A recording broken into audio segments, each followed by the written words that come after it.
praise the Lord and pass the ammunition. It's time for the GunGuyTV podcast. Hi, this is Joel Persinger. I'm the Gun Guy. Thank you very much for listening to GunGuyTV and watching GunGuyTV on YouTube and all the things that you do. I'm very, very grateful. If it weren't for you, I wouldn't have a podcast or a YouTube channel or any of those things, so I'm really grateful for all that you do. I do want to encourage you to support GunGuyTV and the audio podcast wherever and whenever you can. As you may or may not know, being on YouTube as a gun channel can get more challenging by the day. A few years ago, they were trying to shut down YouTube channels that focused on firearms altogether. And once, Facebook ended up in front of Congress, they stopped doing that at YouTube. But now what they're doing is just demonetizing videos all over the place. And lately, I think I've had 30 demonetized.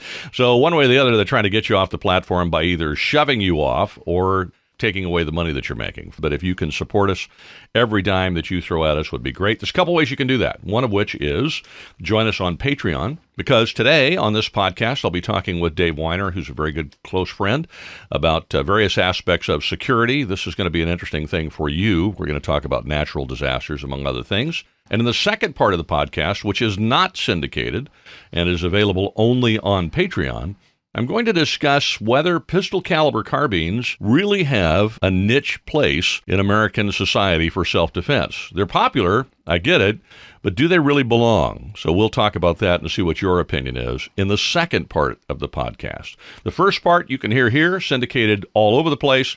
The second part you can only hear on Patreon. So I urge you to join us there. There is a link on our website at GunGuy.tv.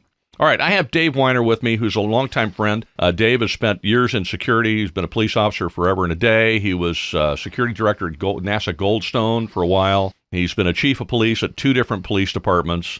He's been a cop since 3 days before dirt. Before that, he was a vet. He's over here giggling. Before that, he's a military veteran. Been around a long time, and since he is retired now as a chief of police, he started a new company called Secure Measures, and is doing a lot of security assessments and those kind of things. And I don't know anybody more equipped and more experienced to do that. So I'm grateful you came on the show. Thanks for coming, Dave. Thanks for having me, Joel. I appreciate being here. It is absolutely my pleasure. So we've been sitting in the other room talking about what we're going to talk about. Absolutely. And we talked about a few things. Most notably, one of the things that you've done for us recently for my church is you've done some assessments, and then we talked about the need to be prepared for emergencies and that kind of stuff that, Second Amendment people tend to be preppers to some degree, some of them, whether they're moderate preppers or whether they're going batty. I mean, it just all depends. But if we were to talk about that a little bit more, what would you say would be important for an individual? And what would you say would be important for an organization, whether it's a company or a faith-based organization, to prepare for things like natural disasters? And we're in Southern California. I mean, we're an earthquake country and wildfire country out here. Starting off with individuals, I think some things are going to be very intuitive. Food, water, medication, those type of things, extra clothing, that type of stuff. However, the things that may not be sometimes intuitive are ensuring that you have all of your documents, more importantly, important documents like health documents, mortgage documents, insurance cards, copies of all those things, putting those things in a fireproof safe. Many of us have pets. I have 4 dogs. You want to make sure that you have enough medication or equipment or the types of dog food that your dog eats, because I promise you that after a major natural disaster, such as a large earthquake, you're not going to be able to go to the store and pick up what you need. There's also, I think, the consideration that your pet needs water. Absolutely. So when you're calculating how much water you need for your family, you have to calculate that pet, because they need water too. Without it, they don't survive either. Absolutely. And, for, switching gears into businesses, companies, and things of that nature, having a plan, a business continuity plan, making sure that you're able to continue on the business. Most disasters will disrupt your business for at least in the short term, but as a business or a company or corporation, you still have the need to make money, which means that your business needs to continue. So you need to find ways to do that. Building a continuity plan into everything you do. And I really firmly believe that business continuity starts with preparedness and making sure that you have everything in place that you need in order to continue doing what you need to do. Can you give me an example? So take any business that you worked with. What would be an example of what a business might need to do or prepare for? So if you deliver or manufacture products, I'll use that as a very loose example of preparedness. If you have a product that you manufacture that requires parts from different places, and then maybe you assemble them and maybe you ship them out, well, your suppliers, in one region or country or region of the state or region of another country may be out of commission. You need to ensure that you have multiple sources who are going to be able to deliver under all different kinds of conditions. I know that a lot of county and state agencies now include in some of their contractual paperwork that you have the ability to deliver goods and services during emergencies, natural disasters, which is sort of ensuring that they're still going to have service delivery of whatever services that you may be providing to the county or city. Now, if you're an online, my wife and I own an online company. Yep. You're very dependent upon not just the ability for you to have power, but also the connectivity to the internet and those internet providers' connectivity to whoever your customers are. So if you're regional or you're local and you're online and the local goes down, you're kind of done. I mean, I don't know a way to get around that. However, on the other hand, if you're local, if you're like us, you're statewide, and something goes wrong in one part of the state, then it's more you guaranteeing you have connectivity in some fashion because your customers in the rest of the state certainly do. You can't allow yourself to go down. So that's an exercise in satellite communications and other ways to be able to do the things that you need to do on the internet to maintain that company and have communications. And that's not as inexpensive or easy as it sounds. It takes some forethought and planning and budgeting. Absolutely. Every company should have some type of communications plan, and that can involve everything from satellite phones, like you mentioned, to things like runners. The old days of the Pony Express is not too far fetched in a disaster. To be quite frank, as a society, we've become very dependent on all these electronic modes of communication, and you're going to have to revert back to some more basic types of communications, such as a runner carrying things by hand and delivering certain things in order to get around that. Now, I know in some cases, most people haven't experienced a disaster of major magnitudes where that would be necessary yet. And that's why I say yet. Yeah, the key word being yet. Absolutely. Again, living in California, the specter of an earthquake is always potentially possible. And it does happen every so often. We have smaller ones. But most people say that a larger one is due, and it will eventually hit us. And the idea of being prepared it shouldn't go unthought about.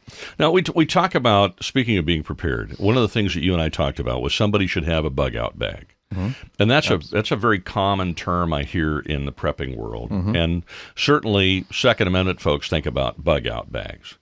But one of the things you and I were talking about is that you kind of want to have a bug in bag as well, because a lot of times, especially if you work for a living and you may work on the other end of town. Yep. And you may be in a position where you can shelter in place, but you got to get there. In the meantime, the roads could be out or there could be some obstruction. It may take you longer to get back to your home. And you're going to need a little extra water. You're going to need some. What kind of things would you keep in your vehicle to make that more likely and at least a more pleasant experience to the degree that it can be? I think having water. Definitely at least a 2 to 3 day supply of water, depending on where you work. A lot of people do commute very far away from their home, so you really have to think about, are you going to be able to actually get back to where you need to be in that amount of time? It may be possible, it may not be possible. Food, water, again, medication, some medical supplies. You don't have to go too overboard with that. I would suggest maybe some battery-operated lanterns. I always propose, and extra batteries, of course. I always propose those versus candles. Candles are good, but candles can also start additional fires if there's a tremor or an aftershock.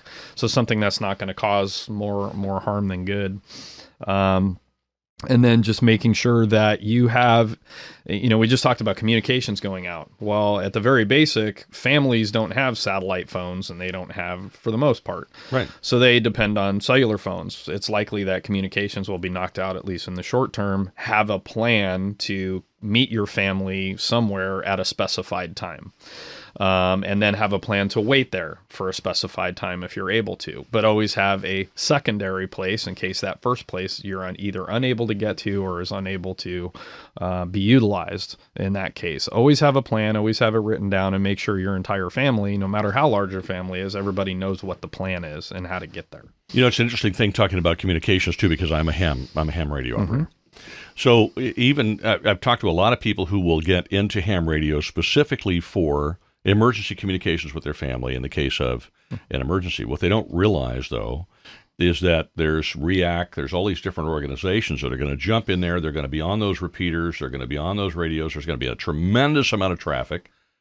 And it's not going to be as easy once there's a huge emergency when everybody wants to get out their little handheld and jump on that repeater, because with a little handheld, the only way you're talking to anybody more than a quarter of a mile away with any reliability is off of that repeater. Everybody wants to be on that repeater at the same time. It's not as simple a backup communication option as you might think. So those are things that need to be thought about too. The more people that get into ham radio, and right now I was talking to somebody the other day, a lot of folks are doing it specifically for this reason, which is awesome, and I'm glad they are. But it also then means there's going to be a tremendous amount of traffic there. And they've got to be prepared for the fact that it's not going to be like a cell phone where you can just jump on that radio, blurt out your call sign, have space on the channel, and be able to get a hold of somebody. It's not going to be as easy as they think. It's going to require patience, and it's not going to be as immediately reliable. It's going to help, but it's not, if you don't have that backup plan like you're talking about it, if we can't communicate, then here's our point. Here's our meeting. Here's our first meeting point. Here's our second one. If that doesn't work, here's our third one, and so on. It's very interesting you mentioned the ham radio piece, because as part of our continuity plan for a hospital system that I worked with, that was part of our emergency operations plan, was bringing in disaster communications in the form of ham radio. And that's another thing that people who own ham radios just singularly at home, they also need to understand that emergency first responders may also be taking up a lot of those airwaves, trying to assemble or trying to communicate with other first responders and trying to coordinate a response in case all the other major communication modes are down. So that's something else they may want to think about, using that very sparingly, if you will. Because again, first responders, that is built into some first responders programs. Well, and like I said, the various REACT groups are there specifically to help out with first responders and get them where they're supposed to go. We're going to take a real obvious profit break here. This is nothing but a mercenary thing. I want to talk to you about one of our sponsors, which is actually our number one sponsor because I own it, and that's Practical Defense Systems. Practical Defense Systems is a great company. I can say that because I, along with a business partner, built it 11 years ago. We trained security officers throughout the state of California. So if you're interested at all in getting into the security business, I urge you to check out Practical Defense Systems. You can find us at pdsclasses.com or practicaldefensesystems.com. Check it out. You're listening to the GunGuyTV podcast. Please pay no attention to the man behind the curtain. All right, I'm here talking with Dave Weiner from Secure Measures about a host of things, most notably right now, natural disasters and how to prepare for them. Dave, you've lived through a major fire close to your house. I've lived through two here in San Diego, the Laguna fire years and years ago, back in the 70s, the Cedar fire more recently, 10 years ago, 15 years ago, something like that. But when you're looking at a natural disaster like that and you're going to bug out, do you need to think about where you're bugging out to? Yeah, I think that's definitely important. Given here, obviously in California, if there's a major earthquake in the Los Angeles area, that could also translate all the way up to the Bay Area. There may be damage from all the way from Northern California to Southern California. So you should really be looking at places that you're able to go to. If you have family out of state, that may always be preferable depending on how large the disaster is, but you're not going to know that until those damage assessments and those news reports and a lot of other things start rolling in. You're not going to know that, but I firmly believe when being prepared, better be safe than sorry, and it's better to go to your aunt's house in Phoenix to stage for a little while until people can figure out really what's happening. Because right after a disaster, there's a lot of confusion, there's a lot of misinformation, there's a lot of things that you're not going to know right off the bat. Your neighborhood, as an example, your neighborhood here may look fine, at first glance, but there may be gas leaks, there may be fires brewing, there may be water main breaks, there may be a lot of infrastructure that has been damaged that you're not really going to know about, and there's going to be no known time when any of that stuff is going to be fixed, repaired, any of that stuff. First responders are always going to be dealing with the most serious of issues, and most of those things have to do with fires, collapsed buildings, things of that nature. They generally tell us to be prepared with 3 days of water and 3 days of food. But I have, and you have, witnessed situations where this stuff goes on for a week, 2 weeks, a month, where the infrastructure, because the disaster was so bad and there was so widespread, devastating damage to the infrastructure, that it cannot be repaired and restored in that period of time. Now you're in a situation where you're running out of food, or you have run out of food, you have run out of water. It seems to me that really, if you really want to be prepared, 3 days is really just not enough, wouldn't you say? There's some, and absolutely, I wouldn't disagree with that. I think there's some folks out there that are rethinking that, given that, and whether you believe or don't believe in climate change, the reality is that natural disasters like hurricanes, tornadoes have actually gotten much stronger over time and have caused more widespread damage. And that being said, that means powers could be out for weeks.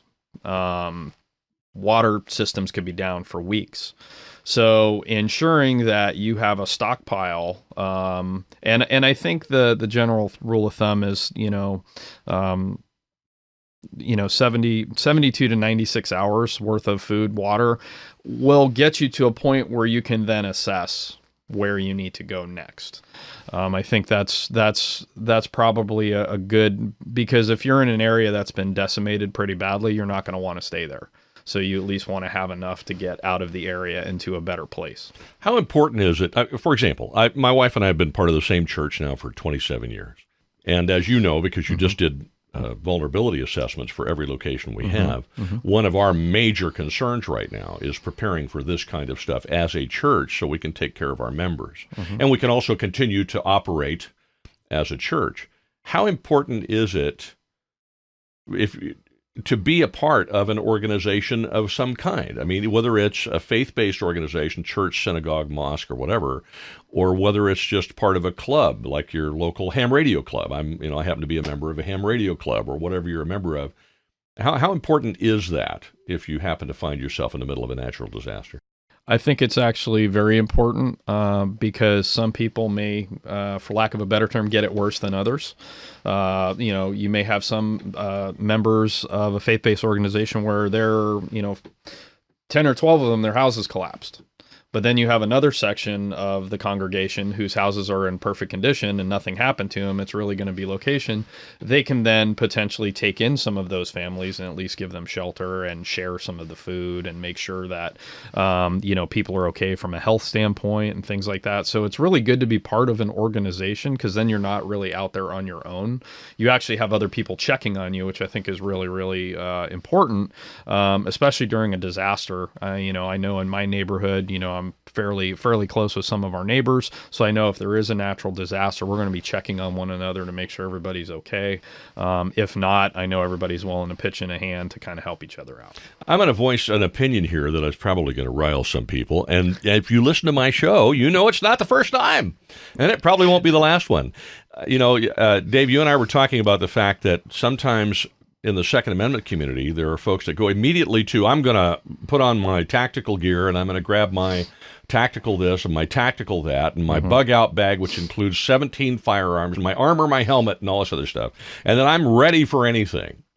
So I want to get your view on this, but before I do, and I let the genie out of the bottle here. Yes. I'll just relate two experiences. We had the San Diego, it wasn't the San Diego, it was a Southern California blackout that happened a few years ago, where somebody in the Phoenix area or whatever at a substation made a boo-boo and fried a substation, power substation, and it shut down the power for, I don't know, in 3 states, basically, and the entire county of San Diego, part of Los Angeles County, part of Orange County, part of Arizona, part of Nevada. And of course, they came on the news and said, well, this could go on for, at least 3 days. Now, it didn't. It went on for 9 or 10 hours, but it could go on for at least 3 days. Well, immediately, we went across the street to check on our neighbors, make sure they're okay. I went next door to talk to Tom, who's since passed away. He was 92 years old at the time. He was a fisherman, Italian fisherman. His name was Gaetano, but he went by Tom. And, of course, I know his daughters. He's got 3 daughters, but they live way on the other end of town, the other end of the county. I mean, so somebody's got to check on Tom. So we go next door to check on Tom, and sure enough, he's got no power. I mean, we have a generator and a transfer box and plug in the generator, take us off the grid, crank up the generator, and the house lights up. He didn't have that. So I got up in the attic in the garage, and we took him a lantern for every room. We brought him dinner. And as we're leaving, after we brought him dinner, and he's thanking us profusely, here comes the gal from across the street who's a friend of ours, and by the way, the member of our church, and she's coming over for dinner for Tom. I think Tom ate better that day than he did before the power went out. Another example, my sister lives in Florida, and right around the area where she lives, we have a church out there, and the guy who now runs Hope Worldwide, which was started by our church, is a gentleman named Robert Carrillo, and Robert was the evangelist for that church, and a hurricane hit. And they had no communications for anybody in the church. They had one brother who had a really serious 4-wheel drive, like that big orange monster out there, or yellow monster out there, and a full tank of gas and extra gas. So he and Robert got in the truck, and they drove over the trees and whatever they needed to do to run around and check on everybody. And what they found is some folks were in good shape, and some folks, their houses had been destroyed, and they were able to put these families together. The first concern was about helping each other, not about defending themselves against each other. And I'm curious what your thoughts are. Well, I think first and foremost, being a human being and caring for others and checking on folks, especially if you're tight with your neighbors. I know after a natural disaster, and we've seen this in some cases where looting, rioting, we saw this after Katrina in New Orleans. That shouldn't be your first thought. That can be a concern, which is why it's always wise to also have actual funds like cash in your house, not an exorbitant amount, but enough that may get you by. All the point of sale computers will be down. You're not going to be able to use your credit cards, your debit cards, or anything like that. So the idea there is go check on your neighbors first, go check on folks and make sure that everybody's okay, at least in your immediate area. That's always going to be helpful. I always recommend too, and some people don't think about this, is taking CPR, first aid, basic CPR, basic first aid, basic AED training. You never know if you have elderly parents like I do. As I do too. Mine are in my 80s. They're in their 80s. Yeah. You may be required to care for them. They're not going to be able to do maybe some of the things you might be able to do physically. So you want to make sure that you're at least taking. There's another. A close friend of mine posted something on LinkedIn about the Stop the Bleed campaign. Which is also good training to take, learning how to use a tourniquet. That may become necessary during a disaster. And again, a lot of these things may not be intuitive, but these are things that this conversation is really just to get people to start thinking about their own measure of preparedness. The FEMA takes the community route as far as preparedness is concerned. And that means that everybody in the community no matter who you are, you're responsible for preparedness activities. The more prepared you are as a citizen, the less likely you're going to need first responder services. And, not to shatter anybody's ego, but just because you call 911 after a disaster doesn't mean they're coming right away. Saving the Second Amendment, one episode at a time. This is the GunGuy TV podcast.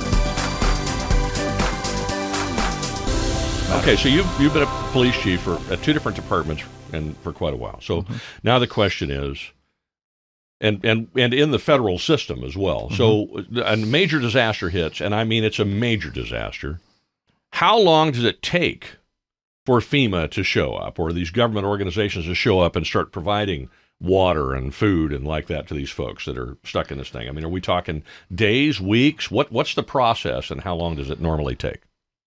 I would say it's going to take several weeks to get any kind of assistance from FEMA, federal government agencies. First, things have to be declared a natural disaster zone. They have to understand what's happening in the area. They have to do assessments. They're probably going to send in incident management teams to get kind of a what they call a common operating picture about what's happening, along with local first responders. Many fire departments, and many people may not know this, but many fire departments all across the country have mutual aid agreements with pretty much every other state. So as you see, we were getting support for some of the fires out here from as far away as Australia. We were getting fire crews that were coming from other countries, other states to help battle some of the wildland fires here in California. So, which is a good thing. So we know we're going to be getting mutual aid, but it's a matter of how soon can they get here and how soon are they going to be able to mitigate really what's happening out there. And that's really going to depend on how bad the disaster is, how quickly they can mobilize resources, and then, of course, how quickly they can get them here.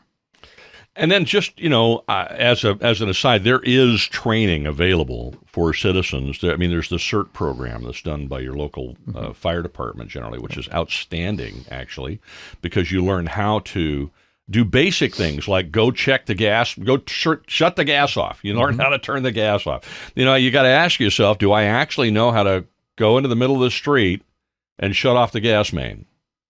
And if you don't know how to do that, you might want to know how to do that, because it's entirely possible that a gas line has been ruptured somewhere in somebody's house, and if you can't shut it off, that's a fire or an explosion looking for a place to happen.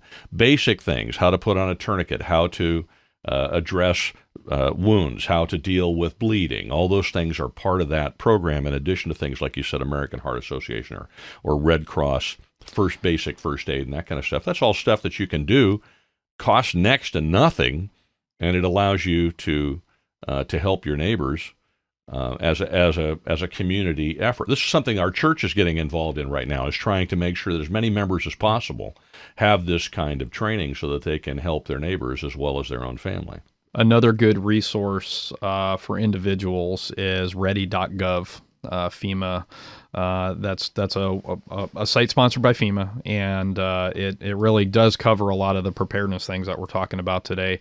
There's checklists, and there's forms, and there's suggestions, and there's plenty of training out there too. It's just people have to be proactive, not reactive. And that's what you see in a lot of cases, is people are being reactive to these things and saying, I had to leave my house and I didn't have anything. Well, then you weren't prepared when you should have been. And I would also say that if authorities are telling you to leave, the idea is leave. Leave, yeah. There's a reason they're telling you to leave. I know people get very attached to personal possessions, but at the end of the day, the things that are important are people, your family. Get them out of harm's way. Don't stand your ground because, I don't want to lose my house. Well, that may be a reality, and hopefully you have insurance to cover those losses. I'm very attached to that guitar over there, but I can always buy another one. Exactly. Exactly. I can play a different guitar. I don't have to play that one. It's not a problem. Nope. What I'm attached to is my wife and my kids. And, yes. and Charlie, the dog, yes, and then like that. We got to get Charlie out of here too. He's part of the family. And so you're exactly right. That is exactly right. And now we mentioned that, and I want to circle back to one thing, and then unfortunately we need to wrap up this part of the podcast, and that is the whole idea of firearms. Look, it's important, I think, for you to have the ability to defend yourself and defend your family. And so in no way are Dave and I either, because we both own firearms, okay? Yes. And neither of us are saying don't be prepared to defend yourself. I think the key there is that it shouldn't, the first few days of a natural disaster like that, that's not when looting happens. I've lived through 2 riots. I was a kid in Los Angeles during the Watts riots, and I was actually working in Los Angeles during the Rodney King riots. So I've lived through 2 of these things, and I can tell you that while looting occurs, and when it does, people become animals and they forget their humanity and they do horrible things, it typically is not the first thing that happens during a disaster. Both of those were riots that were caused by specific events, not natural disasters. When it came to earthquakes that have happened in California that I've lived through and Dave has lived through, or big fires, looting is something that happens days and days and days after the event, not generally during it. So the thing to be doing immediately during it is taking care of your family, taking care of your neighbors, and being more concerned about the people around you than you are worried about defending yourself against looters. Because guess what they're doing? They're trying to survive, too, at that moment. They're not busy out looting. I think that's something that happens if down the road this thing goes on for days or weeks or whatever. And I just wanted to mention, too, especially about businesses, it said roughly, I want to say, I think the latest statistics that 75% of small businesses will go out of business following a natural disaster. And in some cases, that's because they are not prepared to continue doing whatever they're doing.